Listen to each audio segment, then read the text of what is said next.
so you can view the slides and documents as we move along through our webinar.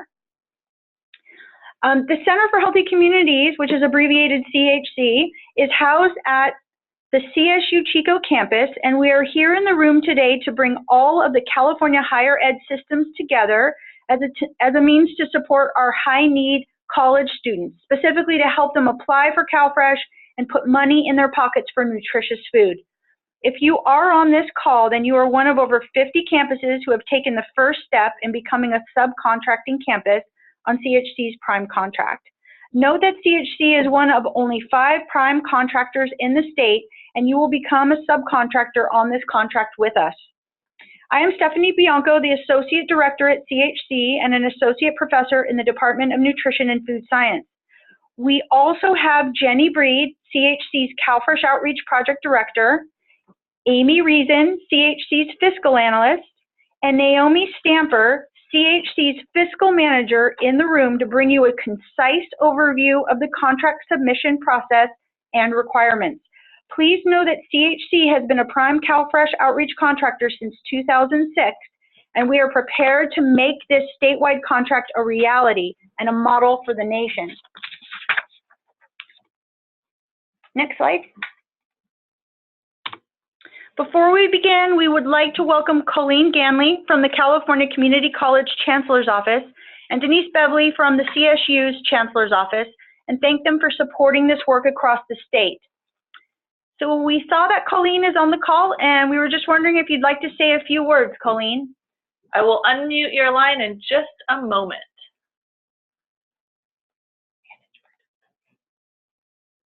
There she is. Hi there, good morning. Good morning, everybody. As Stephanie mentioned, my name is Colleen Ganley. I'm with the Community College Chancellor's Office. My work involves partnering with colleges, state agencies, and community partners to identify food, housing, and other basic need resources.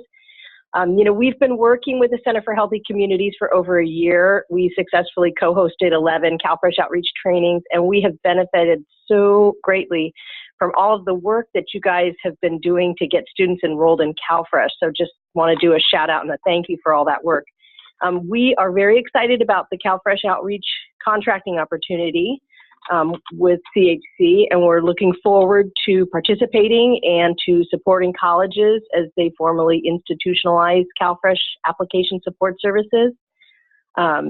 Moving forward, we'll be participating with the colleges and the Center for Healthy Communities, to help folks get up and running with their outreach efforts. So thank you guys, first off, for everything you do, and then also for opening up this contracting opportunity for the community colleges. And thank you, Colleen, very much.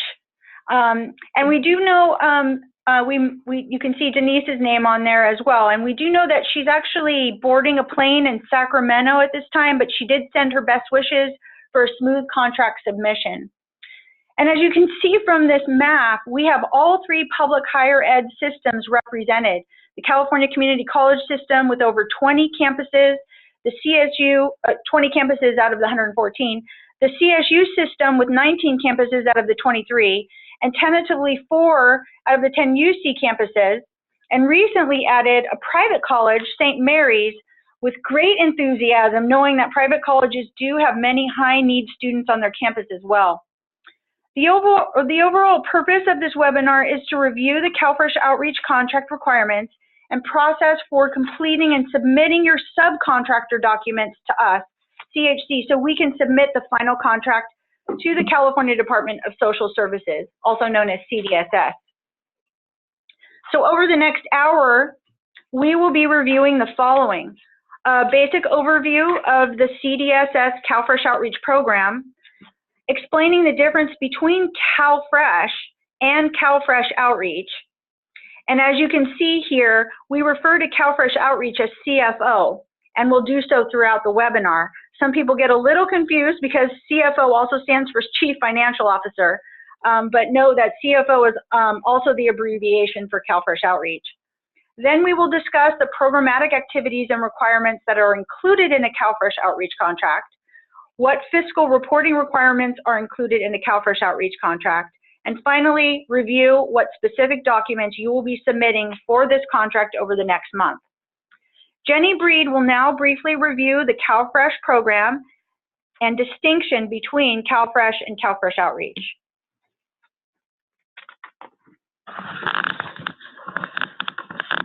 Good morning, everyone. This is Jenny Breed, and I just want to make sure that you guys have a basic understanding of the CalFresh benefit.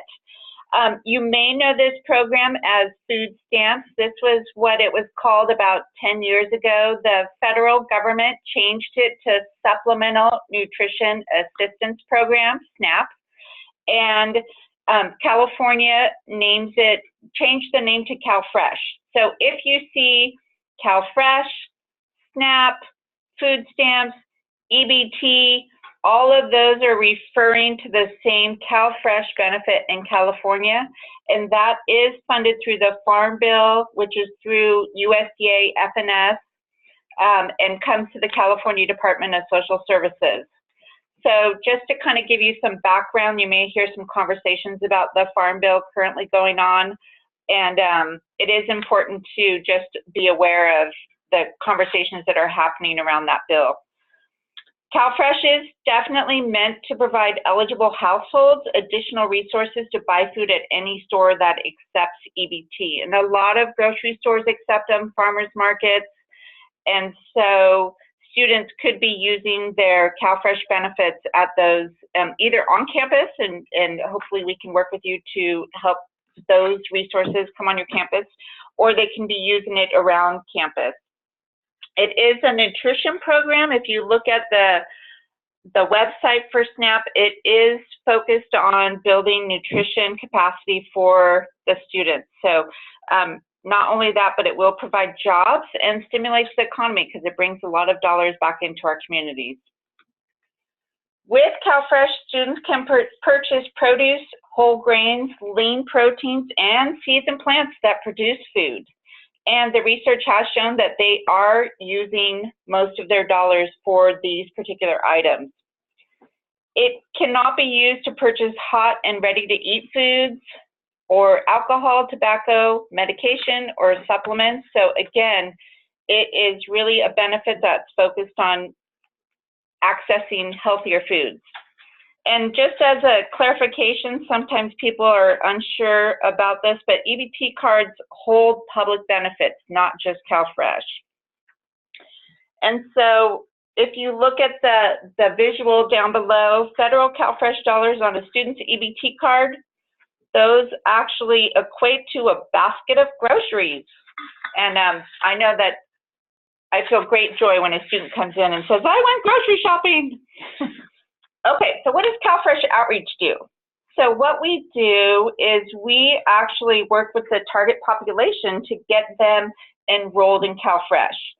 So we partner with the state, we partner with the county local social service offices, and with those two entities, we really help interpret and problem solve regarding the regulations just to make sure there's consistency for you all, for the county, for the students.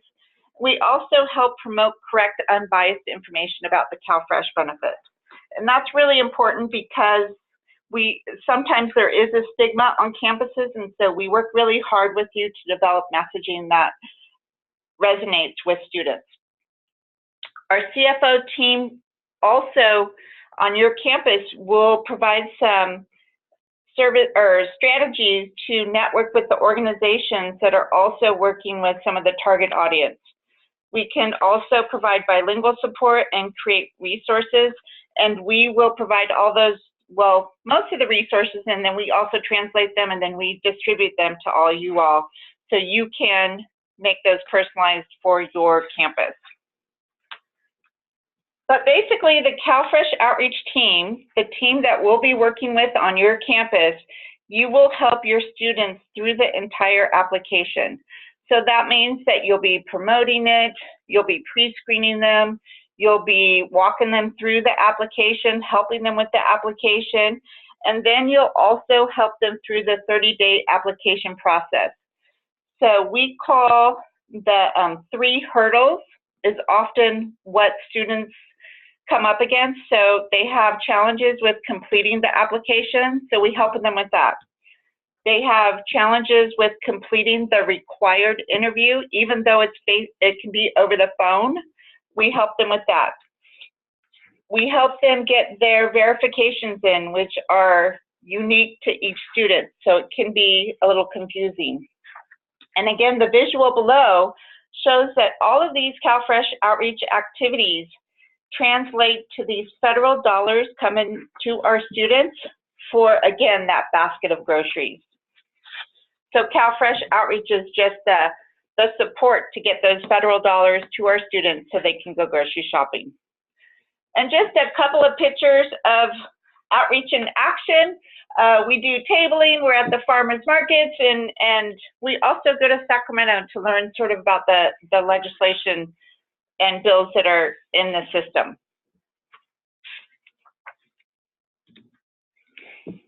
Okay, let's look at the program contract requirements.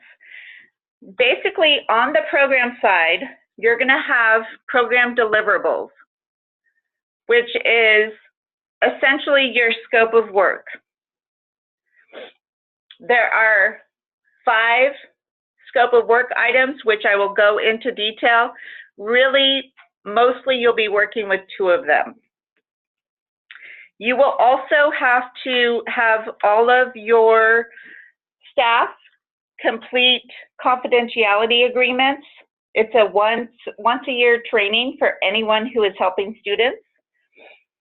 We will also give you all a civil rights training that is required by the state.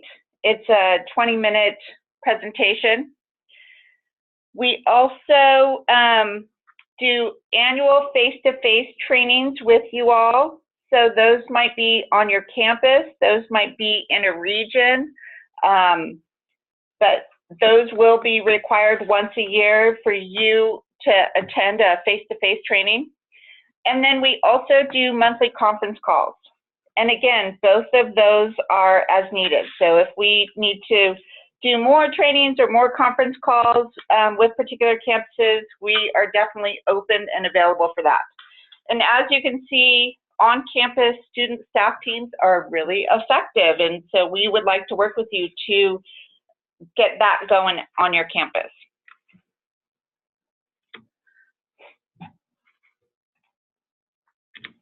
Okay, so our scope of work number 1, this is submitted applications. So a lot of your activities, especially your first year or the beginning of a semester, will be focused on submitted applications. So this includes all of the bullet points below.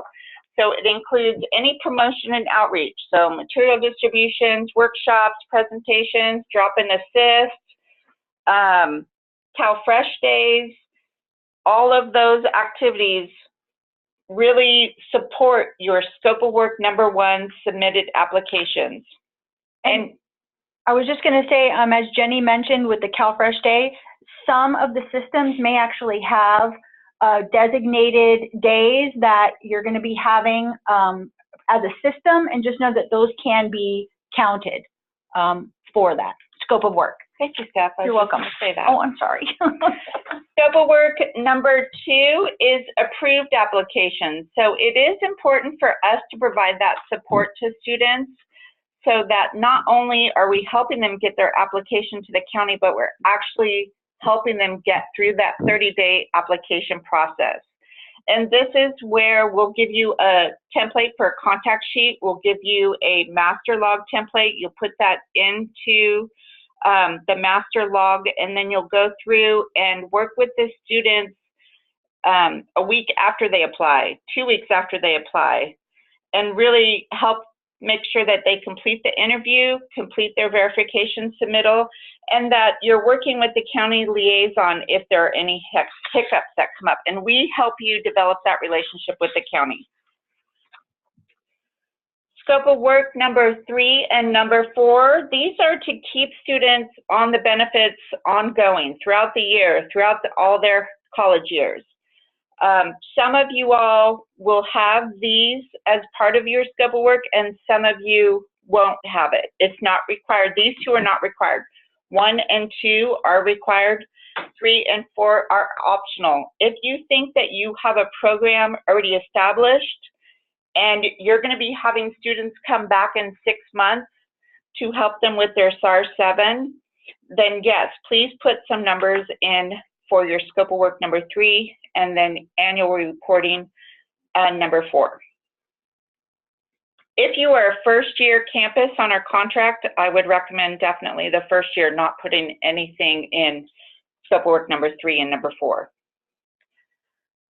So for this contract, we do have 2 new scope of work numbers, number 5 and number 6. Number 5 is pre-screening. So the state is interested in capturing how many students we are actually pre-screening or talking to about eligibility versus the number of students we're actually helping submit an application. Typically, that's going to be about double how many applications submitted. You'll probably have to talk to twice as many students about CalFresh eligibility to get the number of applications submitted. Number 6 is partnership collaboration. So these are meetings or trainings with your county social services, your food banks, your WIC representatives, or other programs, departments on your campus that are outside of your sort of food security realm. Okay, so this chart actually gives you a visual of what that program deliverables scope of work document looks like. You can see the first 2 lines, 1A, 1B, are all about applications submitted.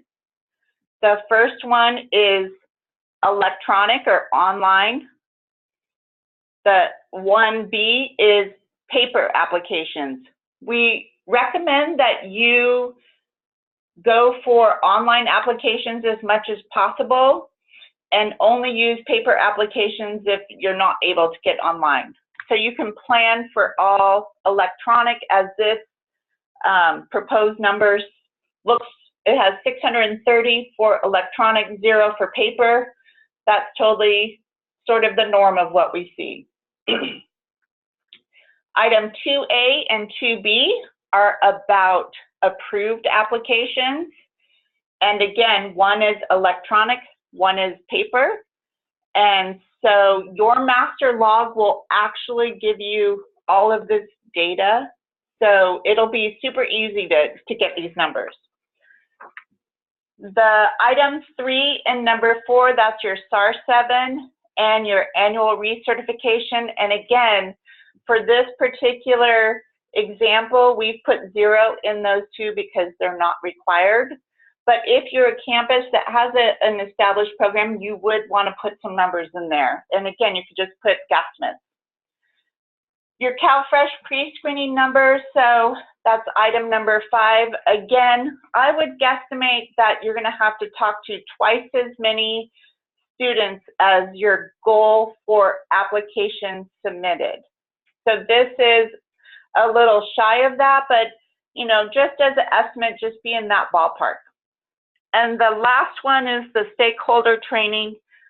And we recommend probably 5 to 10 each year. These are sort of trainings that you would provide to other departments or campus folks who are sort of outside your immediate work or in your community or with the county. And just as to point out that it has all 3 years listed of the contract, but we've just plugged in the numbers for year 1. What we would recommend is that as you're developing your numbers, your budget, that you would increase those slightly every year. And your budget will correspond, and we'll come back around to this document after the fiscal piece of it, so you can see how the two are really related. We often get asked, well, what are the program reporting requirements? So quarterly, you will provide us with an online application portal screenshot. So each of you will be doing applications in an online system. Each of those systems gives you a quarterly report. You'll take a screenshot of that and you'll send that to us. Easy. The second one is the your campus master log. So again, we give you the template. This is where you take the contact sheet information for every student that you help apply for CalFresh. And you are just going to submit that to us each quarter. And that will show us the number of online paper applications submitted. Number 3 is, this is a new form for our continuing campuses. If you have SARs and Rs, you'll have a place to put those on this new form. And then again, each quarter, you will give us your number of pre-screens that you did that quarter. And it doesn't have to be like exactly the number. I would say a ballpark number, like just keep a running total of, okay, we did a CalFresh day, we talked to about 100 students, and we signed up about 50 students. So your pre-screen number would be 100, your application submitted number would be 50. Okay, and then partner activities, again, there'll be a place on this new form for you to document partner activities that you did. Mid-year and annually, we have a brief narrative report where we'd like to hear from you, like what are you feeling is you're most excited about and feeling really successful with, and what are your county successes or hiccups. Those kinds of things really help us develop the program further. Okay, so all of this that we've been talking about, your program activities, has to fall under allowable activities, which is in the USDA guidance. And I'm going to hand it over to Amy to give you a little bit more information about this. All right, terrific. Well, good morning, everyone. This is Amy Reeson, and I'm going to just refer to this funding stream for a moment. So this is a federally funded program that runs through the California Department of Social Services. There is published USDA guidance, so that's the federal guidance, to which we hyperlink on this PowerPoint slide. We will absolutely send you that live link after the webinar along with multiple other documents, so that you'll be able to see this full allowability table. I just wanted to note here that there is more guidance than what we've shown. So Jenny did a great job of talking about your scope of work activities. Really the focus is on helping students apply for CalFresh benefits. Now, for this funding stream, there's definitely guidelines on how we can and cannot spend money to do that promotion and that assistance. So this allowability table, it really is about 3 pages long, gives great examples of what this looks like. So I have a snapshot here of the first couple of lines. So eligibility pre-screening, Jenny just spoke about that. Application assistance, Jenny just spoke about that. But then it also goes on to, assistance obtaining application verification documents. So this is helping them through that 30-day process. Information dissemination in locations where low-income people gather. Outreach exhibits or booths at a community event, or as we recommend, your CalFresh Outreach Day on your campus, so on and so forth. So I want to point out there are a few allowability unallowables that can be a bit questionable for folks. So one thing that is specifically listed later in this table that is unallowable is paid radio, television, and billboard advertisements. Those are specifically not allowable for these funds. However, promotion is allowable for these funds. I recognize that this can get in a bit of a gray area, but how we interpret this in the state of California is any paid media is not allowable. However, if you are promoting on your campus where students can go to get application assistance, that is allowable. Also worth noting, no food or swag. So swag stands for stuff we all get. You've all seen it when you go to a health fair or some kind of promotional event and you walk away with pencils or food or, fun gadgets. swag is intended usually to incentivize people to do something. So for CalFresh Outreach specifically, no food or swag intended to incentivize applications submitted. These things are not allowable. However, if you get food donated or other giveaways, and then you provide that, let's say at your CalFresh Outreach Day booth, to everybody who's coming by as a way to, pull people over, get people interested, that is allowable. What you cannot do is only incentivize people to submit an application. It needs to be incentivizing that conversation. So whether or not they actually apply for CalFresh does not determine whether or not they get, those donated giveaways. Another thing worth noting, this allowability definitely applies to both state share and federal share. So we're going to dive into what the distinction is between state share and federal share. And also one last thing before we switch to that, I want to make a note that this guidance is really geared toward the state and talking about community outreach. So you may need to translate this language for a campus community, and we can certainly help you with that. Before we move on, can we get to that question that is in the chat box? Terrific. We have a question. Could we do an event with free food and swag for all, but don't have to apply to get the free stuff? Yes, absolutely. Thank you for giving that example. That's absolutely allowable. You just can't use your budget, your CFO budget dollars to buy the food or the swag. Right. I hope that clarifies. But you can certainly, if you have other funding or wraparound resources, do that. Yes, absolutely. And we're going to even give you some more examples as we go through the budget too of how we kind of work with the promotion and the giveaways in a very creative way with CalFresh Outreach. Okay, so we're going to segue into state share and federal share. So these are words that I just used on the last slide to describe your total CFO budget. So this tends to be a little bit of a point of confusion. So I want to spend a lot of time talking about state share and federal share. So when you look at your total CFO budget, state share represents 2/3 of your total budget, and federal share represents 1/3 of your total budget. So state share is double the amount of federal share you receive, or in other words, you receive 50% federal share compared to state share. So I've just said that in a couple of different ways, but ultimately your federal share portion is going to be the portion of the budget that is requested funds. And that is going to be half of the amount of state share. That's the amount your campus will get back. Right. So I just want to make a note really quickly.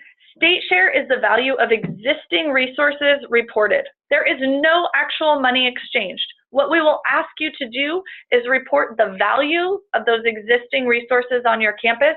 You will not pay us anything. There is no exchange of money. It is reporting a value. In fact, Amy, the state considers your CalFresh Outreach budget a component of what you are already contributing to this effort. And that is why you see this pie chart and you see the total budget as a component of what that entity is contributing already. And then the state says, oh, you are dedicated to these efforts. We are going to reimburse you with federal funds to continue those efforts. And so as Amy just said, it really is what you're contributing, they're giving you half of that back. That's another way of looking at it. Right, right. And people do get concerned because they're like, we have no money to give. And again, you are not giving any actual dollars. You're just capturing the time and effort being spent on these activities, like you are already doing with your student service programs. Right. And so you may be thinking, whoa, we don't have money going toward CalFresh Outreach on our campus yet. We're going to work with you to help you capture efforts that are already occurring that are promoting CalFresh, and then how that might grow with the addition of this contract.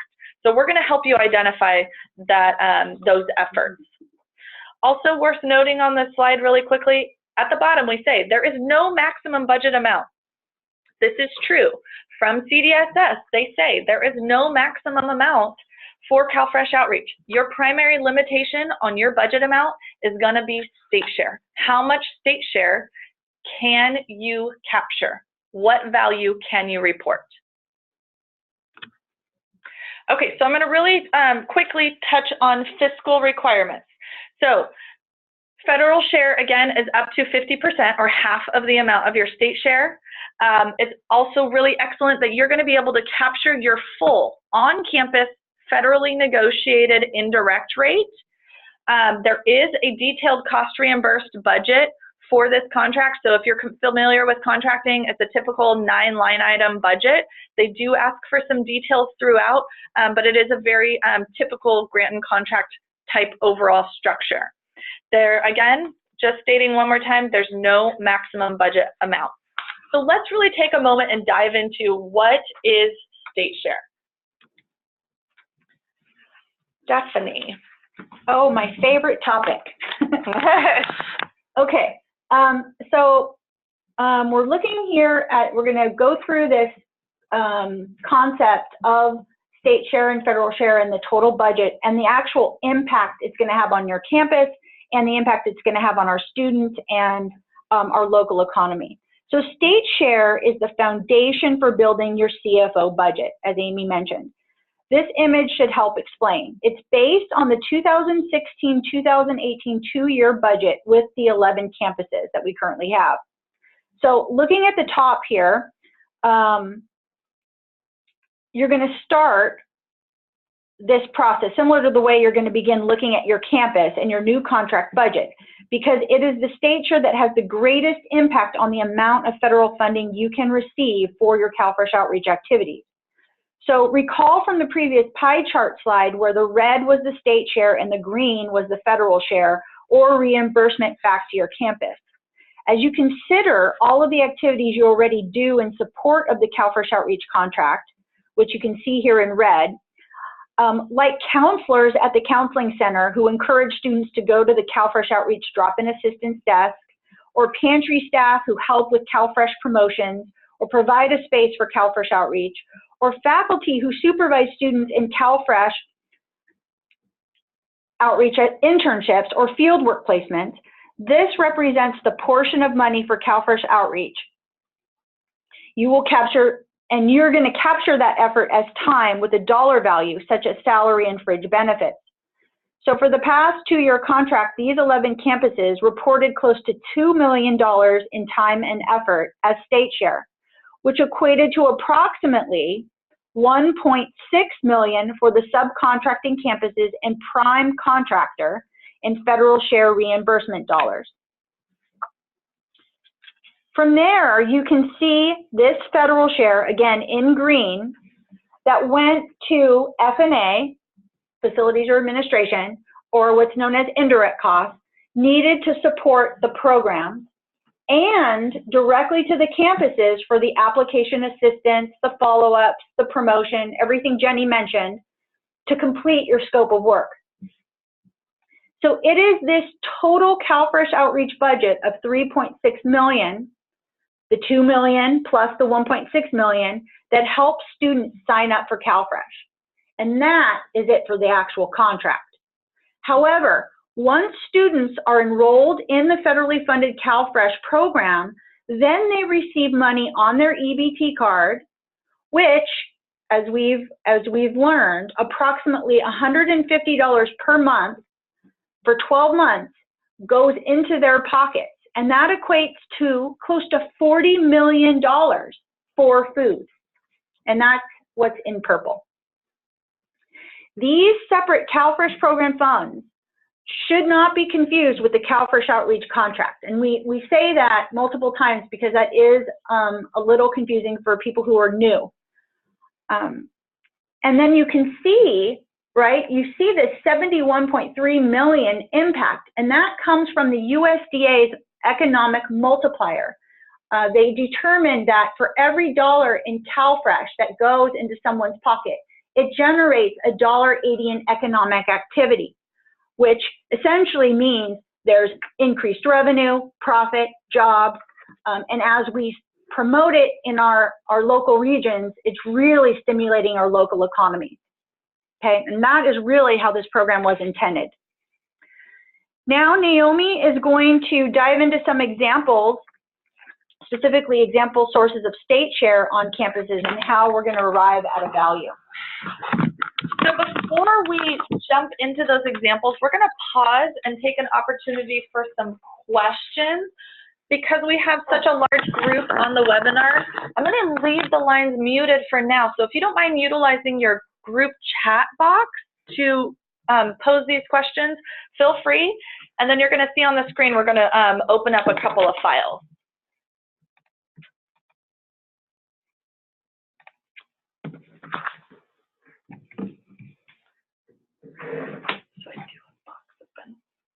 Okay, the chat box is a little bit quiet right now. I think folks are thinking of those great questions.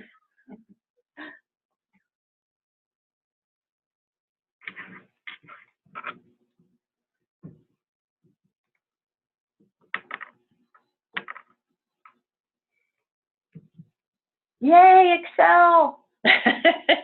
What does the acronym SARS and R stand for? Good question.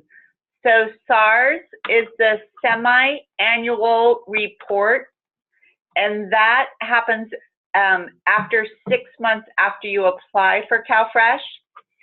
And ours is the annual recertification, so that's a year after you apply. Good question. Thank you. We'll add that to the question and answer. We're used to saying a lot of acronyms, so we apologize for that. Other questions while they're opening up docs?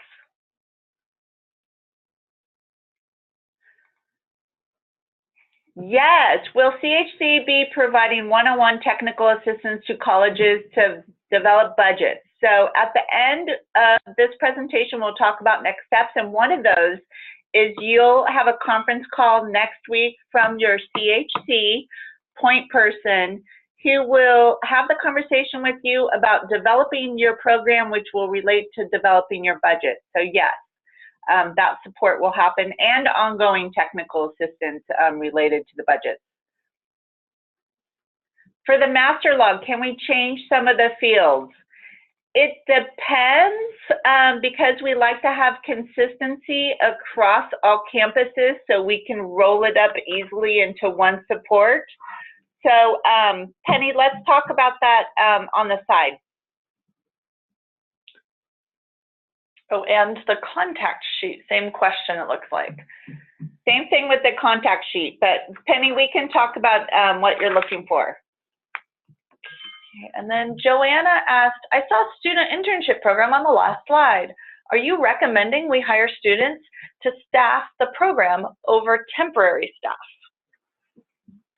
I think it really depends, Anna. So if you have a student internship program, I would encourage you to have like a lead student staff or a student coordinator or a program manager that is overseeing the interns. Some campuses are using, for example, work study students as their team. It kind of depends on what's going on with your campuses, where you have resources and how you want to set up the program and what level of program you already have. I hope that helps, but we can talk more about that in your one-on-one call next week. One thing that might be worth mentioning, though, the value of having students working with fellow students, as we have seen that's helped with some of that cultural shift and reducing that stigma. They're more likely to open up with their peers and be willing to go through that application process with fellow students. So I just wanted to make that mention that can be an advantage, of course, of having your staff, having students on the staff. In addition, that we do have the ability to, with a program, to develop, to use that time and effort as state share, which can then come back to your campus to even support your staff, your current staff, even more in terms of supervision and other CalFresh outreach activities. Yeah, it's really absolutely. a win-win, and we have a very extensive program, and we'll be providing you with a lot of information on how to develop one if you don't have it. Gosh, we're getting some really great questions. Yes. Peggy, you're asking, will Chico be providing an electronic tracking tool for tracking, or do we develop our own tracking? We will provide you with the master log, and that is amazing. It will track your students and your number of applications and much, much more. Oh, hello, Marcia. We see you're asking, can we have a copy of all these documents to work with or to work from as example? Yes, absolutely. After this webinar, we will be sharing all templates and examples, links, the PowerPoint slide, and even a recording of the webinar, and I'm sure much, much more. So there's going to be a lot of support that we will absolutely provide after this webinar. Okay, and just so as long as we keep moving along. Yeah, and we will have time too at the end for more questions. So These are great. if more come up, feel free to add them to the chat box, and we will do our best to answer them. So this is Naomi, and what I have pulled up right now is the budget example. Yes, Amy. This is the budget example that we have pulled up on the screen. So we will be sending you this budget example as well as the blank template that matches it. And so you can see in the template, we're looking at year one of the budget, and we'll go back through and I can show you more how this template works a little bit later on.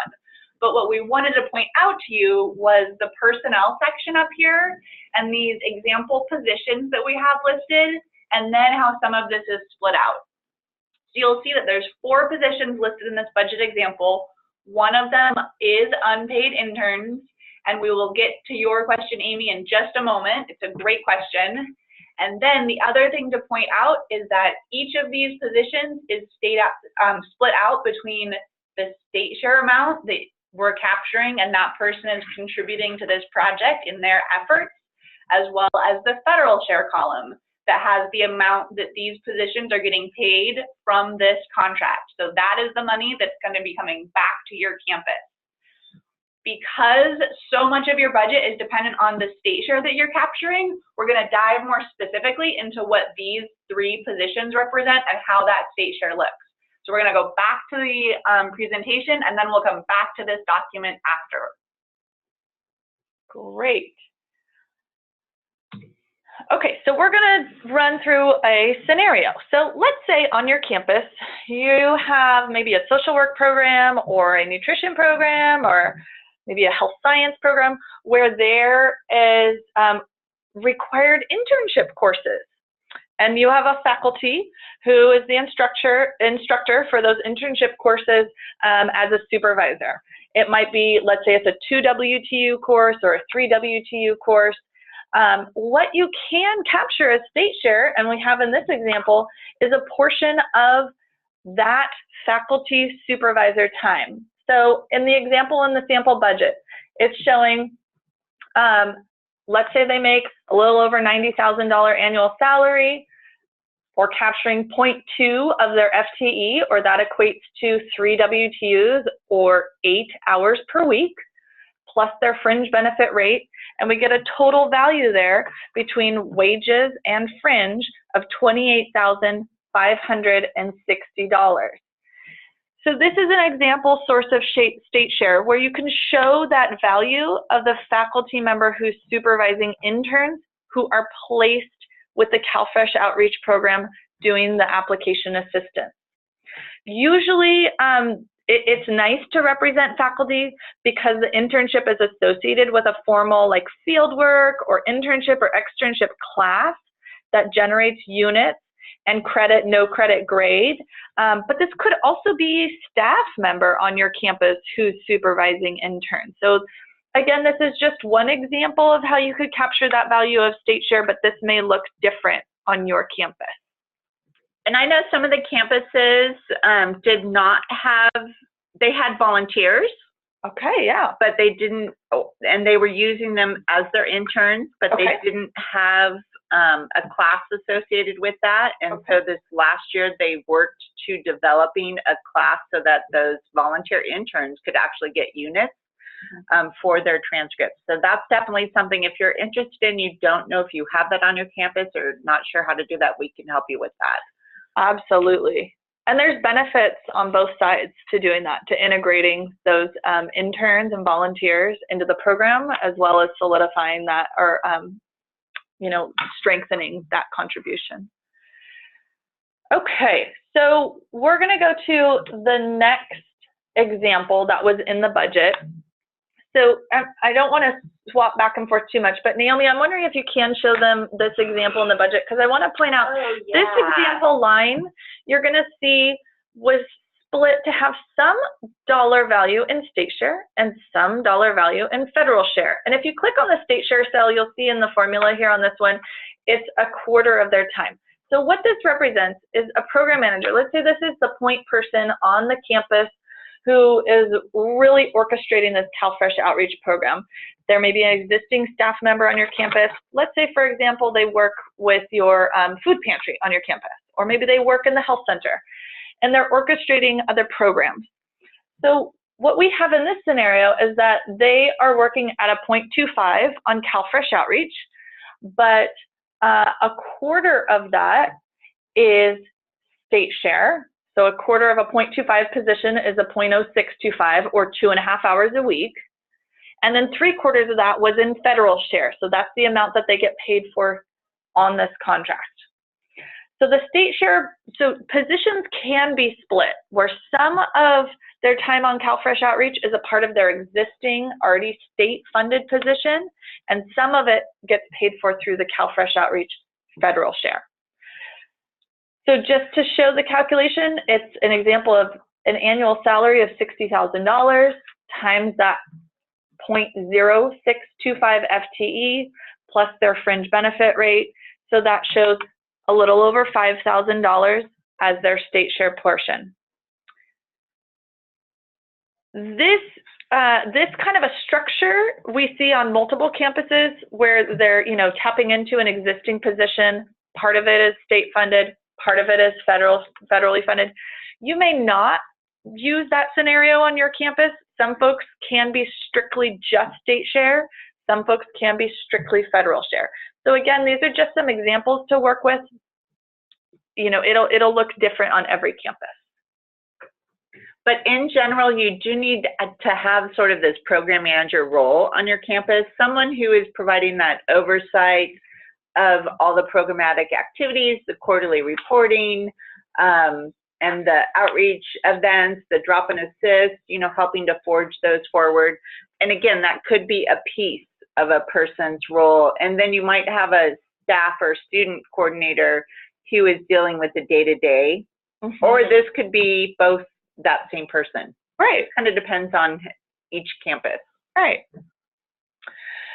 So then in our budget example, we had another line for a lead student staff that was 100% federal share. And then the next line was that student intern or volunteer time. And so this is great. This is one of the questions that came in. Does this mean that you can quantify volunteer hours into dollars? And yes, we can with this funding stream. We have to base it off of California minimum wage hourly rate, and we cannot associate fringe benefits with that. And so what that looks like in this example, we said, okay, it's $11 an hour minimum wage right now.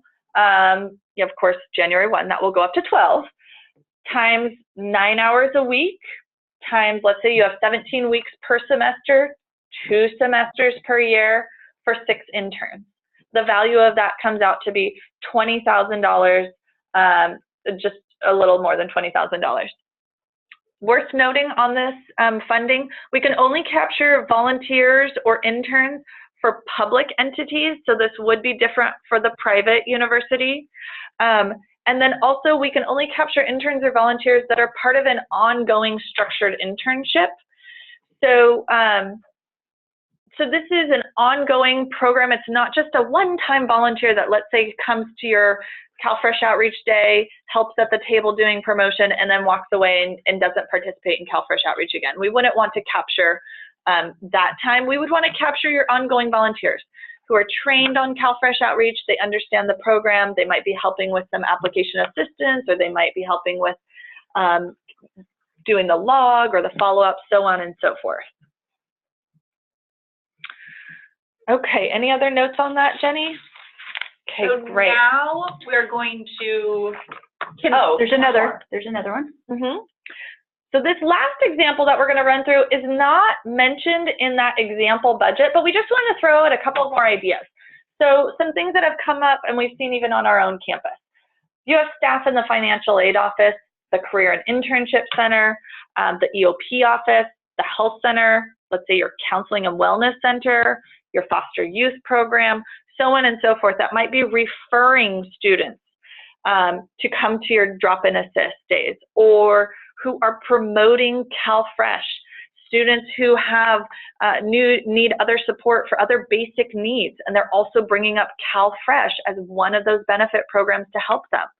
You can capitalize on that time and capture that. So for example, let's say, you know, an average hourly rate might be $30 an hour plus fringe benefit costs for 2 hours a week times 4 weeks a month for 10 months, most of this academic year. Let's say you have 10 staff you're capturing that for, times 10 people. That would come out to over $36,000 of state share just for that promotion and talking about CalFresh as one of those benefits to help support students' basic needs. So there are certainly, I'm sure, other ideas for capturing state share, but we just want to keep in mind, anytime someone is talking about CalFresh, talking about it at meetings, at a training, they're reading about CalFresh, they're integrating it into other activities, that is capturable state share.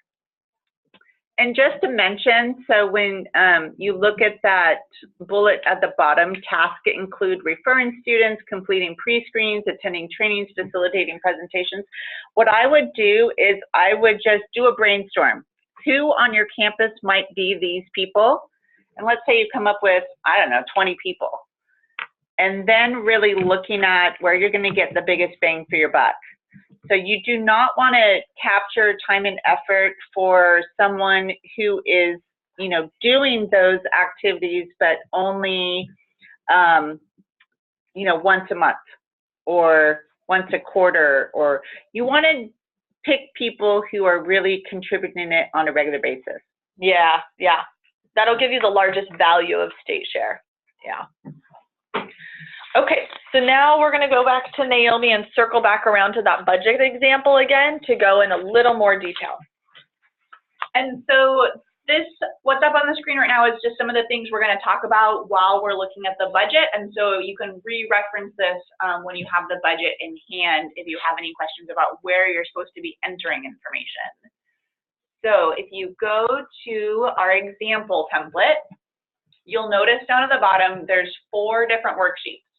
So the first worksheet is the budget summary, and we will go to that in a moment. And then there's the 3 separate worksheets for each of the different years. So there's the 2019 budget, the FFY 2020 budget, and then the FFY 2021 budget. Those are the 3 worksheets where you will want to enter all of the information about your budget, and then all of that will auto-populate for you into the budget summary. Naomi, this might be a really good time to just mention the time frame, because we've said the 2018 to 2021 contract. Yes. And we're looking at FFY 2019, FFY 2020, and FFY 2021. So just the time frame for this contract, it's October 1 of 2018 starts FFY 2019. That's year 1. So October 1st, 2018, and then it would go through September 30th, 2021. So again, they're the federal fiscal years. Yeah, that's important because many of the people on the call are used to the state fiscal year. Mm-hmm. So you'll notice that the first category here up at the top is personnel salaries. And so we looked at this already. And so we saw that there were those 4 example positions we had listed here. You'll want to enter in their annual salaries, their FTEs. These 2 columns, the state share and the federal share, those are the splits. And so this goes back to that pie chart that we were looking at earlier.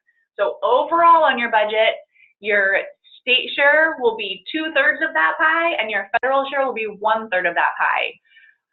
Line by line though, so if you look at this person compared to this person, you can split each of those lines however you want between state share and federal share. And even category by category, you can split things however you want. Overall, when you're looking at your budget, that's when you're looking at that pie with the 1/3 and the 2/3. So in each of these, you will have to enter formulas into these columns separately depending on how you want that split on your campus. We can help you with that though. So if you aren't sure how you need to enter this information, we can support you in doing that. You'll also notice that off to the side here, there's an example of how you can calculate out fringe benefits, because as you scroll down to the next category, you'll notice that this budget template is set up so that there's one overall fringe benefit rate for federal share and one overall rate for state share. Most likely though, those individuals listed in the top portion of your budget are going to have different fringe benefit rates. So off to the side at the top, we have it calculating out each of those separately so that you can come up with that total amount for fringe benefits that you'll need to then put down here so that these dollar amounts will fill in. Then the next category is operating expenses. And so once again, you can fill in what you need here and do the same splits between state share and federal share, however you want and however fits best on your campus. One thing I want to point out though on this is that we highly recommend that if you think you're going to need anything like computers or printers or tablets or anything like that, that you put them into your budget to start, because it's a lot easier to take those items out later if you end up not needing them than it is to add them in later. Those are considered theft sensitive items, and so it requires more approval than just us saying it's okay. You'll notice that there's categories for fixed and prorated costs in that category. So then next category is travel, and you'll see once again that we have some examples listed in here. Once again, with the state share and federal share split, we have everything in this example listed in federal share, but it doesn't have to be that way. A couple of things I want to note in this category is that we also are highly recommending that you include travel to the CalFresh forum annually. We are likely going to have a day before or a day after the CDSS forum to all gather together, and so it would be great to have everybody there. Jenny, do you want to talk any more about that while we're on that subject? Yeah, just because we want to really strengthen this California higher education movement. Going to the CalFresh Forum, it's basically an opportunity for us to be a part of the federal and state and local conversations around CalFresh in the state of California, and then for us to host a all-day gathering or half-day gathering for all of us to really sort of connect and reflect on where we're going. So that's the idea there. And again, it's not required, but we strongly recommend that you attend those two things. And the other thing in this category that we also recommend including is just some local mileage for regional travel. So if you're going to be traveling to another training that's somewhere else nearby, to just include some money in your budget for that local mileage. Yeah, or if you even have satellite sites. I know we work with some campuses that have a satellite site that participate. So definitely, yeah, building a little bit for local mileage is great. And also, I just want to let everybody know too that these are going to be draft budgets that get submitted, but then down the line, there's always a chance to do budget revisions. So we can update your budget once we would actually start the contract to help you once you realize that there are other things you need to do, or if you need money, if you need to move money around. So keep that in mind too. They're not going to be stuck with whatever budget you submit to us. And there's no limit on the amount of budget revision. So, and it's easier to take money away than to give you more money. Right. So go for pie in the sky. Go for it. So then the next category is other costs. So you'll see again that we have some examples here listed. We have program printing and duplication, and then also promotional materials. So this now goes back to that topic we were talking about earlier, about how promotion is allowed, and we have some examples of things that you might want to have on your campus in order to help you with that promotion. We actually have even a longer list of some other items and examples, and we can provide that to you just if you want ideas about, especially what other campuses are doing and what they're using for promotion. And just to plant the seeds, like you want to do cross promotion. So if you already on your campus have promotional materials for your food pantry or other food assistance resources, add in the CalFresh outreach application assistance that you will be providing, and then part of that can be paid through the CalFresh outreach contract. So again, that cross promotion is really of value to the CalFresh outreach program. Yeah, so like one example is we've had some food pantries, let's say, that were providing bags for students when they came into the pantry to collect their items. And so now they've started printing on those bags the CalFresh logo and saying application assistance available on campus here, and they provide, you know, their phone number or whatnot.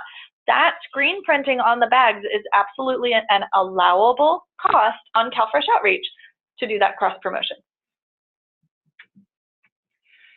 So then we get down to the end here, and we have the last category, which is indirect. So just we want to reiterate that because these activities are going to be happening on your campus, you are allowed to use your on-campus federally negotiated indirect rate. And so that can get put in here, and then that gives you your total budget for year one. So the example that we have for you, we've only done a year one example, so there's no budget details in the years 2 and 3. What we would recommend though is that you're probably going to want to scale up in years 2 and 3. Yes, absolutely. Worth noting, if it's much easier to do budget revisions where you're moving things between lines than it is to do amendments where you actually are requesting to increase or decrease your budget amount. It's pretty hard to do increases or decreases. So you want to aim for an overall budget total that's comfortable for starting up this program or continuing the program. And also worth noting is that funds cannot roll over each year. Right, they are annual closeout. Yeah. So here, I know we have a couple of questions. We can get to them in just a moment. I'm going to get through the rest of this budget template, and then we can take just a break for a moment to get to those questions that are in the chat box. Just one other thing I wanted to point out is, so here's your year one budget, and then this rolls up into the budget summary. You'll see that on the summary, there's 3 different categories, FY 19, 20, and then 21. This will all auto-populate, and the big thing you're going to want to be looking at on this sheet is this percent right here. So this once again goes back to that pie chart, and you'll recall that we were saying the budget is made up of 2/3 state share, 1/3 federal share, but another way of looking at that is that you look at the amount of state share and you'll get reimbursed up to 50% of that amount with your federal share. And so this percent you'll want to look at by year, and it should be a 50% or less in order to make up your budget of your state share and your federal share.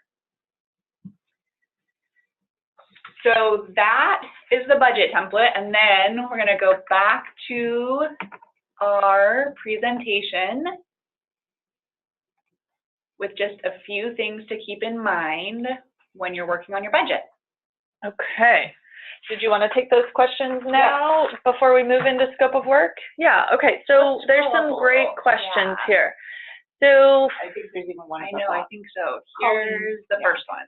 Okay, so Colleen, because this is not yet a core program to the colleges and the accounting functions associated with the CFO are distinctly outside the scope of what college accounting departments would normally be doing, can some of that time be included in state share, meaning above and beyond what is traditionally covered by indirect?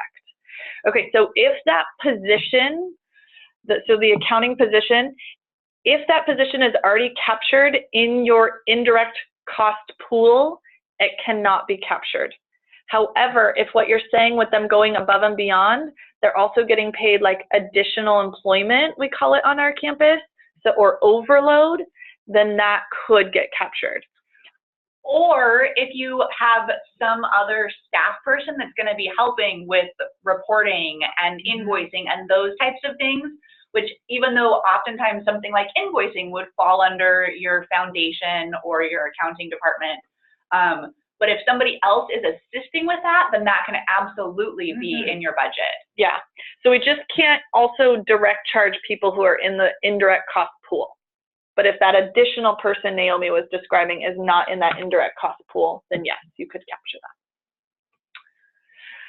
that. Okay, next question. Do our districts have to come up with money to fund all of these things first, and then the district is reimbursed? Ooh, okay, so for the federal share portion, I believe what you're asking is this cost reimbursed?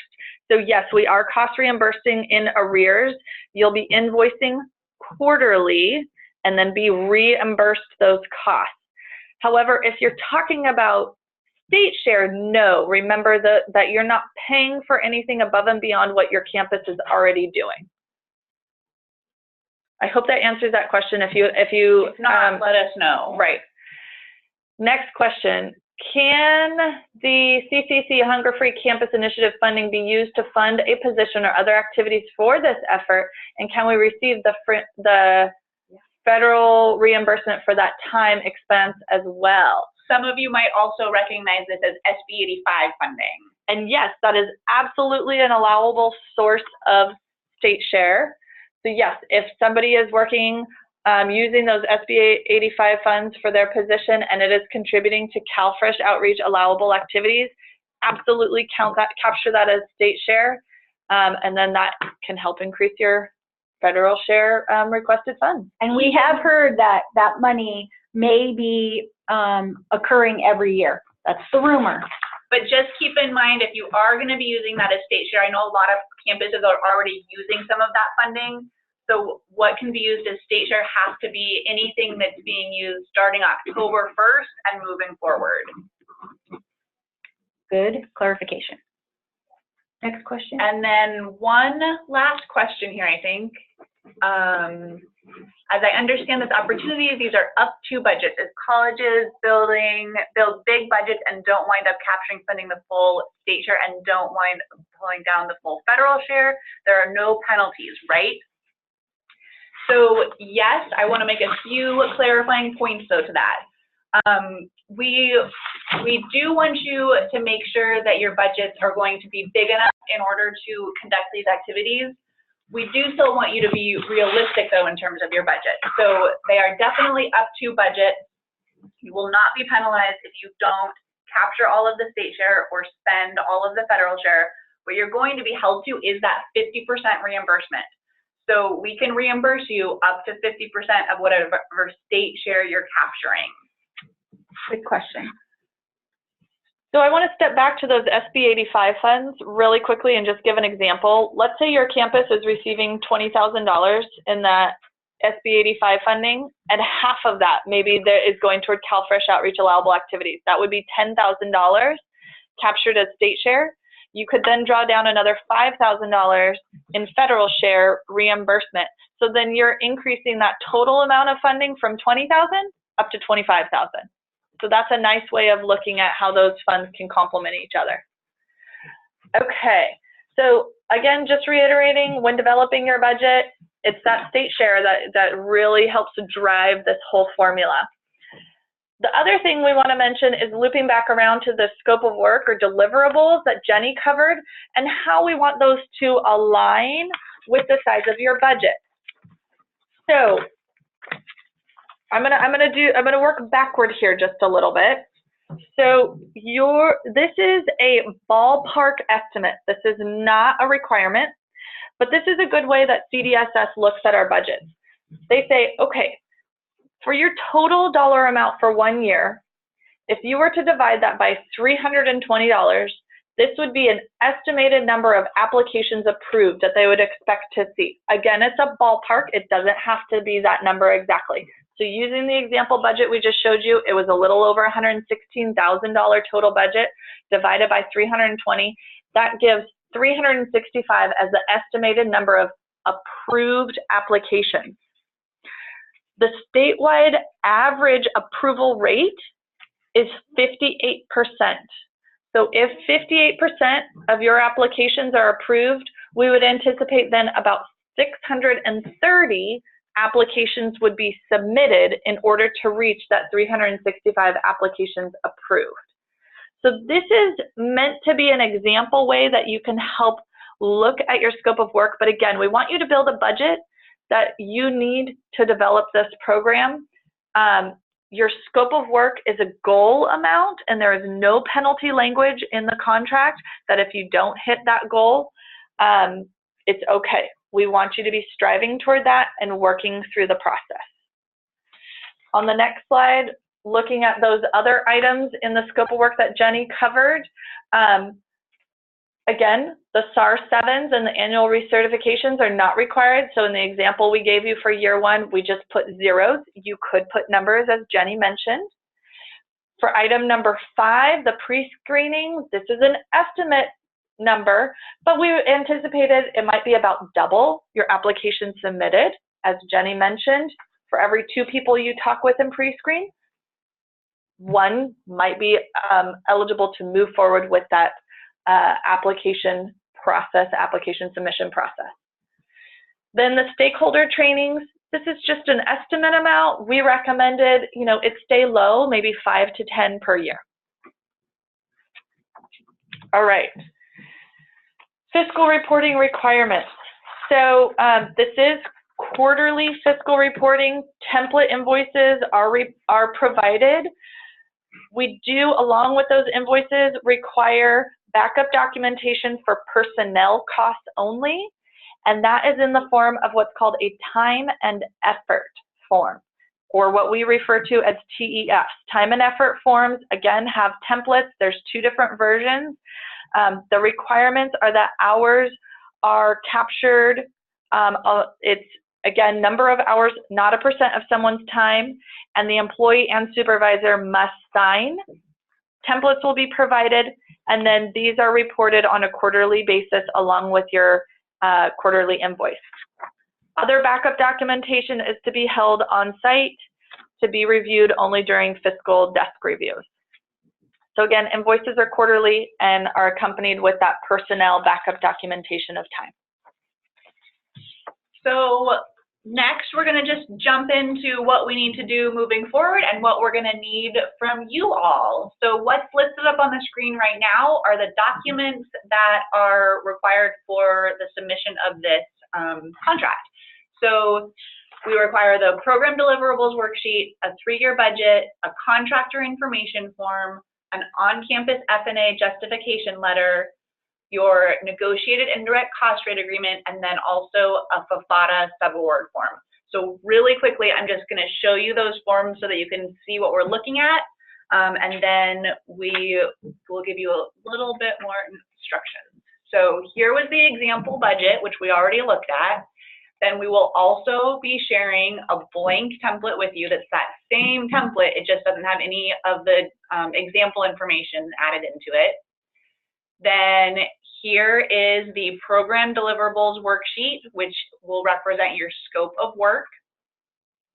And then we have the contractor information form. So this will just list the people on your campus, and it'll tell you who is everybody that needs to be on this form. Then we have the on-campus F&A justification letter.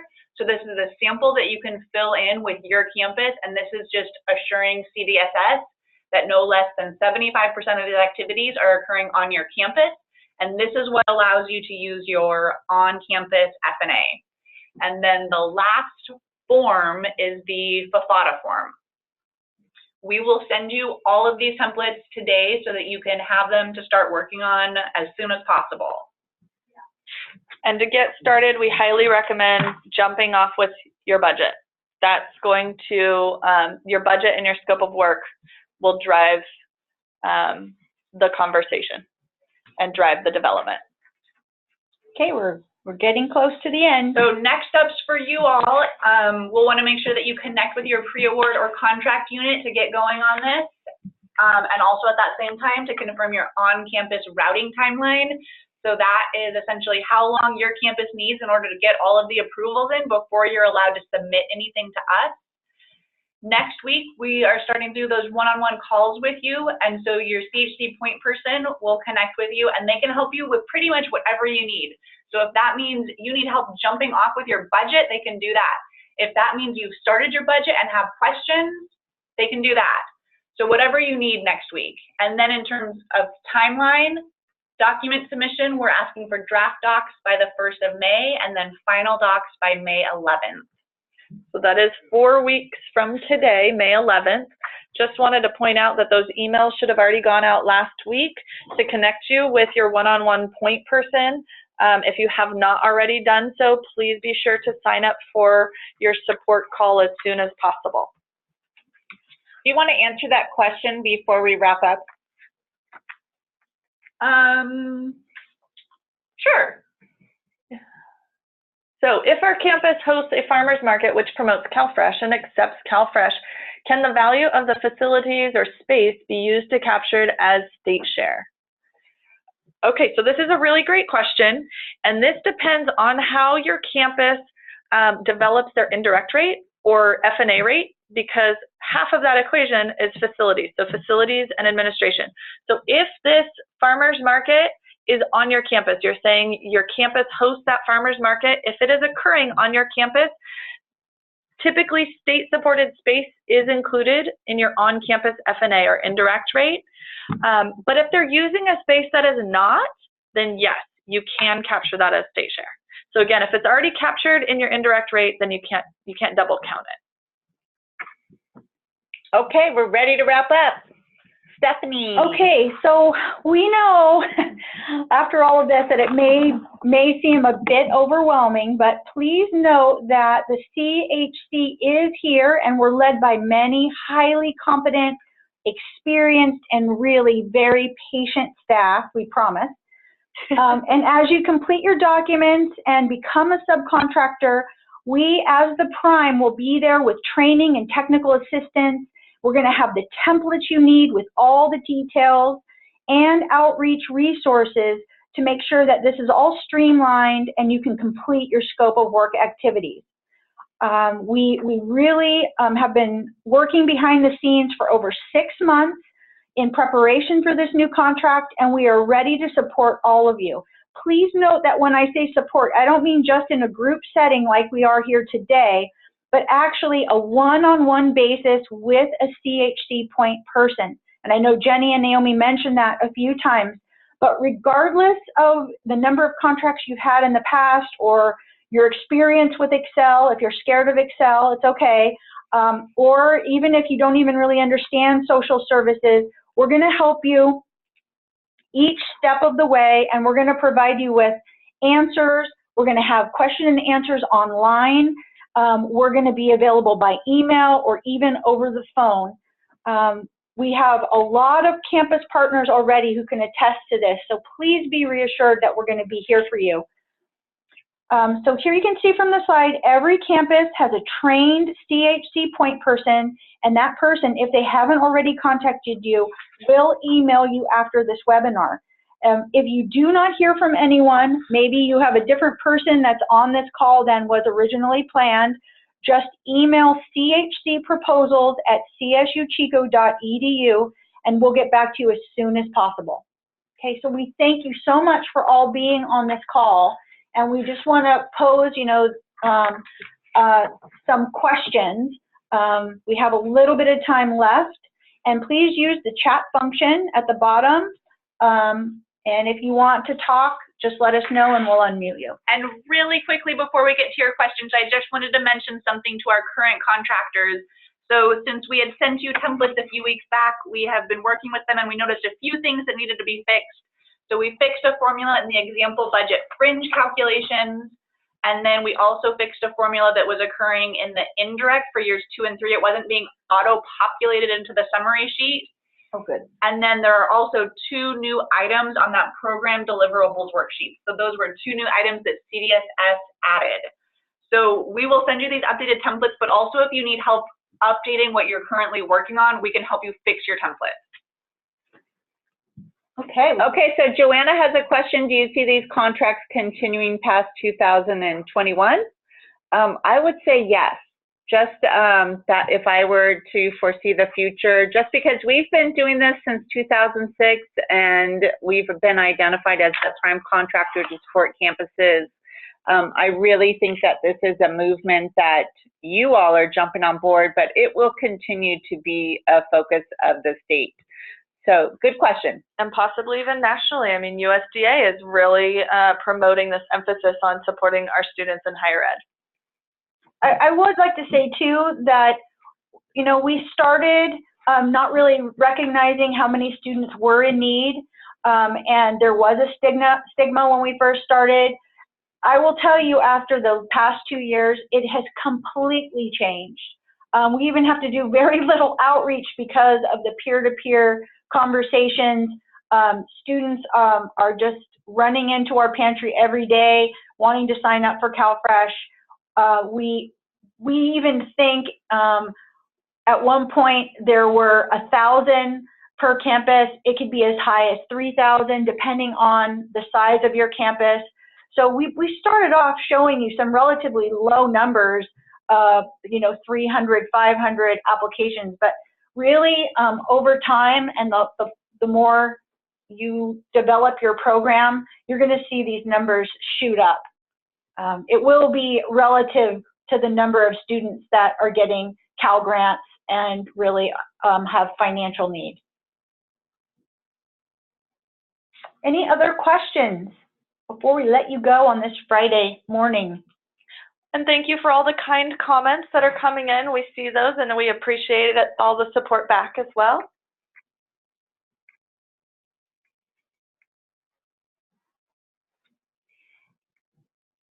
Okay.